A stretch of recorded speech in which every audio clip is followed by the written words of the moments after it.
সবাইকে ওয়েলকাম করছি glow and lovely presence TVC red কার্পেটে। আর আপনাদের সাথে রয়েছে আমি আশিয়া। দর্শক, আজ আমাদের সাথে স্টুডিওতে আছেন একজন কণ্ঠশিল্পী, যিনি তার সুকণ্ঠে জাদুতে আমাদের মুগ্ধ করে রাখেন। তিনি আর কেউ নন, আমাদের সবার পছন্দের কণ্ঠশিল্পী Raka Popy. Welcome to red carpet and Raka Popy. Eid Mubarak. Eid Mubarak. Eid কেমন যাচ্ছে? ভীষণ ভালো। আর এবারে ঈদটা কিন্তু রাকার জন্য বেশ স্পেশাল। আমরা জানি কারণটা, দর্শকদের জানাতে চাই, দর্শকদের রাকাই জানাবে কেন স্পেশাল।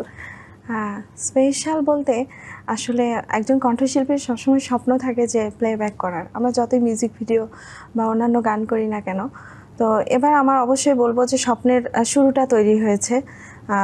এবার ঈদে আমাদের স্বনামধন্য প্রযোজনা প্রতিষ্ঠান জাজ মাল্টিমিডিয়া এবং ইমপ্রেস টেলিফিল্মের প্রযোজনায় মাসুদ রানা একটি ভীষণ কী বলবো প্রত্যাশিত একটি চলচ্চিত্র রিলিজ হচ্ছে। তো মাসুদ রানাতে আমার এবং আমার পছন্দের একজন শিল্পী ইমরান মাহমুদুল ভাইয়ার একটি ডুয়েট গান আছে। তো এটা দিয়ে আমার বলবো প্লেব্যাক শুরু। সামনে অবশ্যই ভালো কাজ আসবে বলে আশা করছি। এটাই আমার সবচেয়ে আনন্দের ব্যাপার। বুঝতে পেরেছি, চমৎকার একটা গান রিলিজ হয়েছে মাসুদ রানা সিনেমাতে, আপনি প্লেব্যাক করেছেন, আপনার সাথে কাজ করেছে ইমরান মাহমুদুল। আচ্ছা, সেই গানটা দুটি লাইন আসলে আমরা শুরুতেই শুনতে চাই। অবশ্যই। হ্যাঁ। আমায় যদি ভালোবাসো কথা দিলাম পাকা, তোমার নামে লিখে দেব রাজধানী ঢাকা। কাজী অফিসে গিয়ে আমায় যদি করো বিয়ে, কাজী অফিসে গিয়ে আমায় যদি করো বিয়ে, ছেড়ে হিংসা দেশ তবে তোমার নামে, তোমার নামে, তবে তোমার নামে লিখে দেব পুরো বাংলাদেশ, তবে তোমার নামে লিখে দেব পুরো বাংলাদেশ। চমৎকার চমৎকার। আই উইশ কেউ এভাবে পুরো বাংলাদেশ লিখে দিত ভালোবাসলে। আসলে ভালোবাসা এমন জিনিস না, মানে এই গানটার মাধ্যমে এটাই বোঝানো হয়েছে যে আর আমি আরেকটু বলতে চাই, এই গানের গীতিকার হচ্ছে শ্রদ্ধেয় শাহ আলম সরকার। আমরা জানি উনি একজন বিখ্যাত একজন বাউল শিল্পী এবং ভীষণ ভালো সুর করেন। ওনার অনেক জনপ্রিয় গান আছে, জনপ্রিয় শিল্পীরা গেয়েছেন। তো আর সুরকার আমাদের সবার ভীষণ শ্রদ্ধাভাজন একজন সঙ্গীত পরিচালক শ্রদ্ধেয় শওকত আলী ইমন ভাইয়া। ওকে, যেহেতু এখনো ঈদের একটা ভাইব রয়েছে, ঈদ সেলিব্রেশনও চলছে এখনো, তো এবার আসলে ঈদ কোথায় করা হলো? ঈদে ঢাকাতেই রয়েছি। আচ্ছা, ঢাকাতেই আছেন। গ্রামের বাড়ি সম্পর্কে যদি একটু জানি, দেশের বাড়ি কোথায় আপনার? দেশের বাড়ি রাজবাড়ী জেলা। রাজবাড়িতে। আসলে ঈদে কি কখনো যাওয়া হয় গ্রামের বাড়িতে? আগে যেতাম, আসলে ঈদের সময় একটু গানের কাজ থাকে, দেখা যায় গানের লাইভ, গানের ছোট মানে কোন একটা ছোট এই প্রোগ্রামগুলো থাকে। আচ্ছা, এজন্য একটু কম যাওয়া হয়। রান্না বান্না কি টুকটাক কিছু করা হয়? আমি ভীষণ ভালো রান্না করতে পারি। তাই? সিরিয়াসলি? দর্শকরা জানলো আজকে রাকা আপনি সুন্দর রান্না করেন। কি ভালো রান্না করতে পারেন সবচেয়ে বেশি? আমি আমার বাসায় যারা আছেন তারা সবাই বলেন যে আমি নাকি সব ধরনের রান্নাই ভালো রান্না করতে পারি। সবচেয়ে ভালো রান্না কোনটা? আমার মনে হয় মাটন।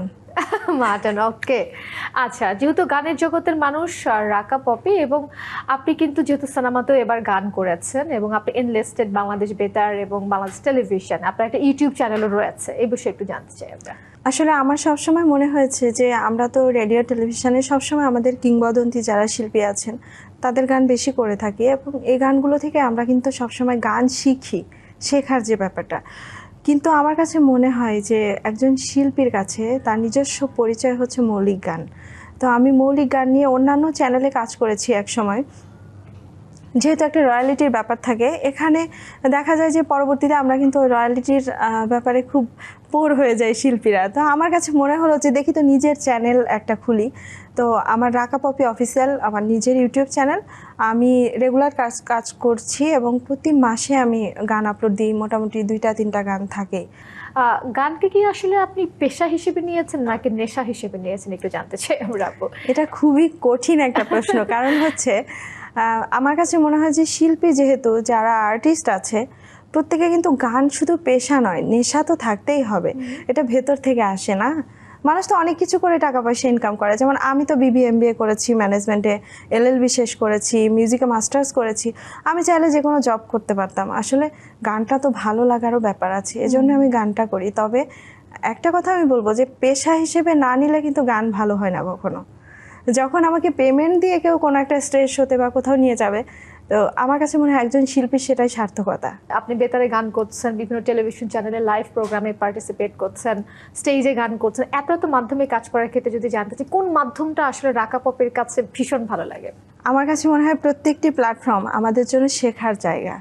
যেমন টেলিভিশন লাইভগুলো যখন আমরা করছি তখন কিন্তু যেটা গাইছি সেটা দর্শক বাসায় বসে শুনছে, আমাদের ওই ধরনের গানগুলো গাইতে হয় যে, এবং দর্শকের পছন্দের গানও গাইতে হয়। যখন স্টেজে গাইছি তখন আমাদের দর্শক একদম কাছে, মানে সামনে আছে, তাদের ওখানে মানে প্রত্যেকটার ভাইব আসলে আলাদা আলাদা।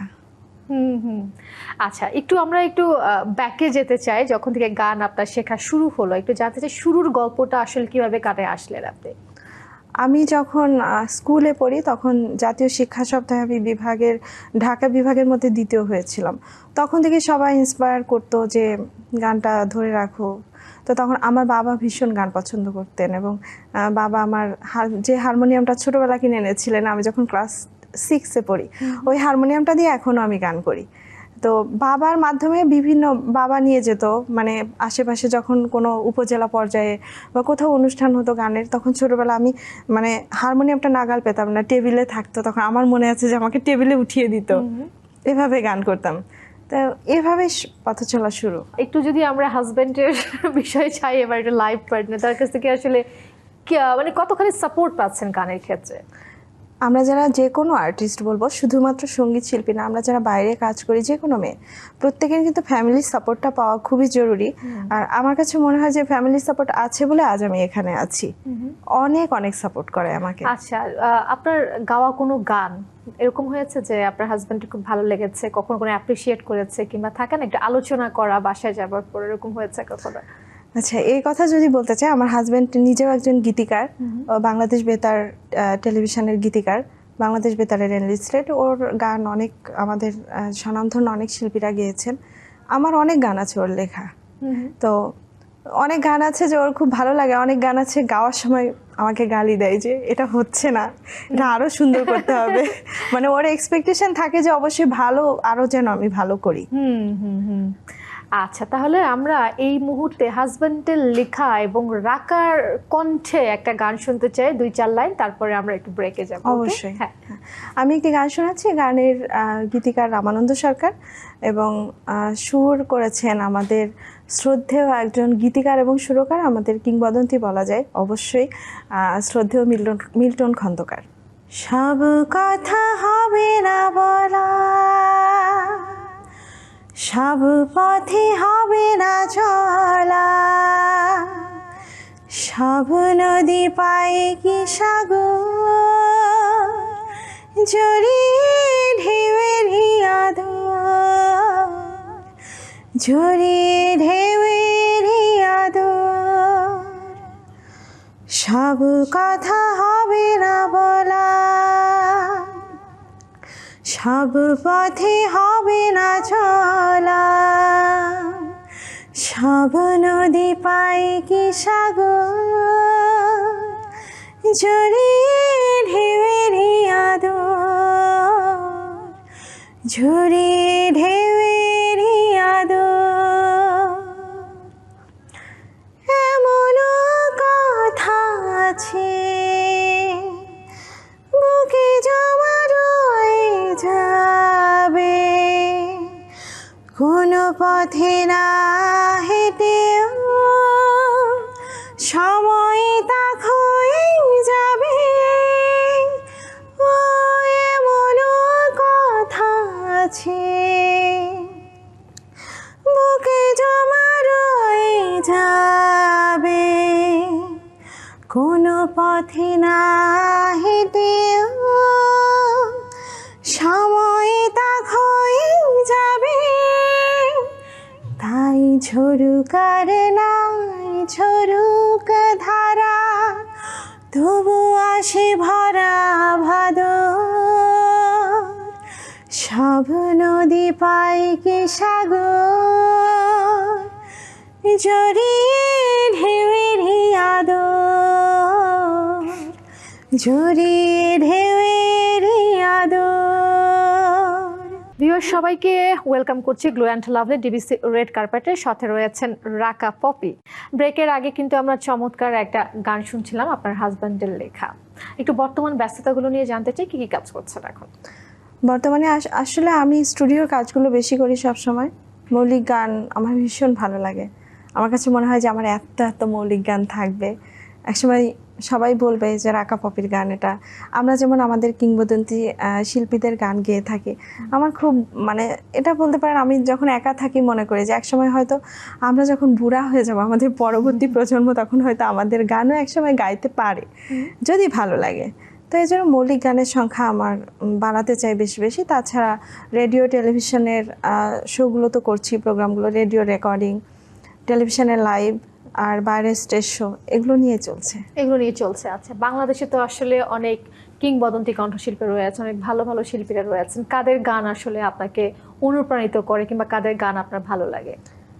আমি ছোটবেলা থেকে শ্রদ্ধেয় সাবিনা ইয়াসমিন, শ্রদ্ধেয় রুনা লায়লা, শ্রদ্ধেয় কনক চাপা, শ্রদ্ধেয় বেবি নাজনীন, এদের গান শুনে শুনে বড় হয়েছি এবং আমি ওনাদের গান শুনেই শিখেছি, আসলে এখনো শিখি। যদি বলি এই মুহূর্তে বেবি নাজনীনের একটা গান যদি 2 লাইন আমরা শুনতে চাই, কোন গানটি শোনাবেন? আচ্ছা, আমি একটু আগে যখন বসেছিলাম তখন বেবি নাজনীনের একটা গান আমি ইউটিউবে শুনছিলাম, এই গানটা একটু আমি শোনাই। তুমি আমার বাড়ি, তুমি আমার ঘর, তুমি আমার বাড়ি, তুমি আমার ঘর, তুমি ছাড়া এই দুনিয়ায় সব কিছু পর, আমার জান, আমার জান, তুমি জান, আমার জান। চমৎকার চমৎকার চমৎকার। আসলে গানের সাথে তো অনেক বছর ধরেই আছেন। চলার ক্ষেত্রে যদি বলি, গানের ক্ষেত্রে কোনো চ্যালেঞ্জের মুখোমুখি হয়েছে, থাকে না যে আসলে অনেক সময় অনেক চ্যালেঞ্জ চলে আসে জীবনে, এরকম হয়েছে কখনো? শিল্পীদের তো প্রত্যেকটি সময় চ্যালেঞ্জিং। আমার কাছে মনে হয় যে এখানে বসে আছি এটাও আমার জন্য চ্যালেঞ্জ। আচ্ছা, কারণ কি কথা বলছি, কি গান গাইছি। তো আমরা যখন স্টেজে গান করি বা কোনো স্টুডিওতে নতুন গান করতে যাই, সবসময় কিন্তু আমাদের গাইড ভয়েস পাঠানো হয় না। অনেক সময় আছে যে আমরা স্টুডিওতে গিয়েছি, তখন সুরকার বা সঙ্গীত পরিচালক যিনি আছেন তিনি গান শুনে শুনে গাইতে হচ্ছে। তো এটা তো অবশ্যই আমাদের জন্য চ্যালেঞ্জিং ব্যাপার, তাই না? আচ্ছা, যেহেতু এবারে মাসুদুল্লাহ সিনেমাতে আপনি কণ্ঠ দিয়েছেন, এটাই কি আসলে প্রথম কাজ সিনেমাতে? হ্যাঁ, সিনেমাতে আমার এটাই প্রথম প্লেব্যাক। আচ্ছা, প্রথম প্লেব্যাক, এবং সেটা কিন্তু ঈদেই মুক্তি পেয়েছে। হ্যাঁ, ঈদেই মুক্তি পেয়েছে এবং আমি ভীষণ লাকি, আমি বলবো যে এমন স্বনামধন্য প্রযোজনা প্রতিষ্ঠান জাজ মাল্টিমিডিয়া এবং ইমপ্রেস টেলিফিল্মের প্রযোজনার চলচ্চিত্রে আমি গান করেছি। এটা আমার জন্য ভীষণ সৌভাগ্যের এবং অবশ্যই আমি শ্রদ্ধেয় আব্দুল আজিজ ভাইয়া যিনি আছেন জাজ মাল্টিমিডিয়ার কর্ণধার, ওনাকে অশেষ কৃতজ্ঞতা এবং আমার গানের যিনি গীতিকার শ্রদ্ধেয় শাহ আলম সরকার, গীতিকার এবং সুরকার, ওনার প্রতি অশেষ কৃতজ্ঞতা। আচ্ছা, সর্বোপরি একটু থাকে না যে প্রত্যেকটা মানুষের তো একটা গোল থাকে যে আসলে আমি নিজেকে এই জায়গায় নিতে চাই কিংবা দেখতে চাই। গান নিয়ে কি এমন কোনো ধরনের প্ল্যান আছে নাকি সামনে? আমাদের প্রতি পদে পদে প্ল্যান থাকে, মানে যেমন প্লেব্যাক করেছি, এখন তো অবশ্যই আমার মনে হবে যে ভালো ভালো গান যেন গাইতে পারি। আমার অনেক আগেও কিন্তু প্লেব্যাকের অফার এসেছে অনেক সিনেমাতে, কিন্তু আমি সবসময় একটু গানের ব্যাপারে ভীষণ মানে আমি কি বলবো, এটাকে কি বলে, একটু চুজি টাইপের। হ্যাঁ, তো যখন প্লেব্যাকের অফার এসেছে আমি শুনেছি যে গানের গীতিকার সুরকার কে, সঙ্গীত পরিচালক কে, সত্যি বলতে সবকিছু মিলে যখন আমার ভালো লাগেনি তখন আমি সেখানে রাজি হইনি। আর এখানে গানটা এত সুন্দর, গানের কথাগুলো আমার কাছে মনে হয়েছে যে গানটা অবশ্যই দর্শক জনপ্রিয়তা পাবে। আচ্ছা, দেশের বাইরে কি কখনো কোনো স্টেজ শোতে পারফর্ম করা হয়েছে? আসলে দেশের বাইরে বলতে আমি ইন্ডিয়াতে অনেক পারফর্ম করেছি গানের প্রোগ্রামে। ওখানে যে প্রোগ্রামগুলো হয় সেখানে ভালো ভালো কিছু প্রোগ্রামে পারফর্ম করেছি। আচ্ছা, ইন্ডিয়াতে পারফর্ম করা হয়েছে। যখন মানে দেশের বাইরে যখন অন্য দেশের মাটিতে যে আসলে স্টেজে বাংলা গান করেন, অনেক গানের রিকোয়েস্ট পান দর্শকদের কাছ থেকে, তখন আসলে একটু জানতে চাই অনুভূতিগুলো কেমন লাগে? অনেক ভালো লাগে যখন ওখানে বাংলাদেশি আর্টিস্ট হিসেবে ব্যানারে লেখা থাকে, আমার নাম ওঠে, তারপর যখন ওখানে অ্যানাউন্স করে যে বাংলাদেশি আর্টিস্ট রাকা পপি, তখন প্রথমেই তো একটা ভালো লাগা শুরু হয়ে যায়। আর তারপর বেশি ভালো লাগে যে এখানকার শ্রদ্ধেয় রুনা লায়লা, সাবিনা ইয়াসমিন ম্যামের গানের রিকোয়েস্ট আসে।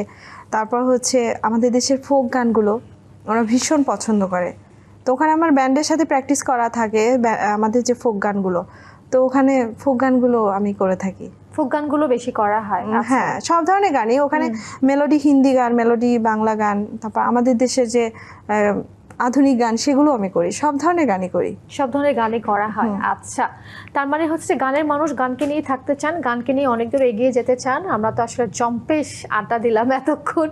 অবশ্যই আপনার অনেক ফ্যান ফলোয়ার্স আছে যারা আপনাকে অনেক ভালোবাসেন, তাদেরকে কিছু বলার রয়েছে কিনা? অবশ্যই প্রথমে আমি ডিবিসিকে অনেক অনেক ধন্যবাদ দেব যে এত সুন্দর একটি আয়োজনে আমাকে আমন্ত্রণ জানানোর জন্য, এবং দর্শকদের উদ্দেশ্যে একটি কথা বলতে চাই, অবশ্যই বাংলা গানের সাথে থাকুন এবং ভালো কথা ও সুরের গান আপনারা যদি শুনেন তাহলে অবশ্যই আমরা কিন্তু সেই গানগুলোর প্রতি বেশি বেশি আকৃষ্ট হব, গাইতে ইচ্ছে করবে, এটাই আমার কথা। আচ্ছা রাকা পপি, আপনার পছন্দের যে কোনো একটা গানের আমরা কয়েকটা লাইন দিয়ে আজকে আয়োজন শেষ করবো। আমি একটু দর্শকদের থেকে বিদায় নিয়ে আসি।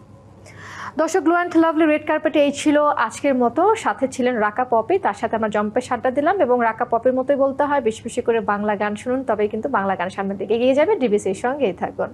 আচ্ছা রাকা পপি, কোন গান শুনছি আপনার? আচ্ছা, আমার একটি মৌলিক গানই আমি করি। শিওর। আমার একটি গান আছে, যা যাবার পলাশের লেখা, এবং সুর করেছেন শানু ভাইয়া। তো গানটি একটু শোনাচ্ছি আমি। নাটক জানে বন্ধু আমার করে অভিনয়, ব্যবহারে যাই না বোঝা মিষ্টি কথা কয়। নাটক জানে বন্ধু আমার করে অভিনয়, ব্যবহারে যাই না বোঝা মিষ্টি কথা কয়। সহজ সরল ভাইবা তারে দিলাম আমার মন, করল বন্ধু নিঠুর আচরণ। ভাঙ্গা গেল আমার সরল মন, ওরে করল বন্ধু নিঠুর আচরণ। ভাঙ্গা গেল আমার সরল মন। বন্ধু ছাড়লাম বান্ধব ছাড়লাম তার পিড়িতে মজে, এমন আঘাত দিল বন্ধু গেলাম বোকা সেজে। ওরে বন্ধু ছাড়লাম বান্ধব ছাড়লাম তার পিড়িতে মজে, এমন আঘাত দিল বন্ধু গেলাম বোকা সেজে। কাল সাপ হইয়া বন্ধু আমার করিল দংশন, করল বন্ধু নিঠুর আচরণ। ভাঙ্গা গেল আমার সরল মন।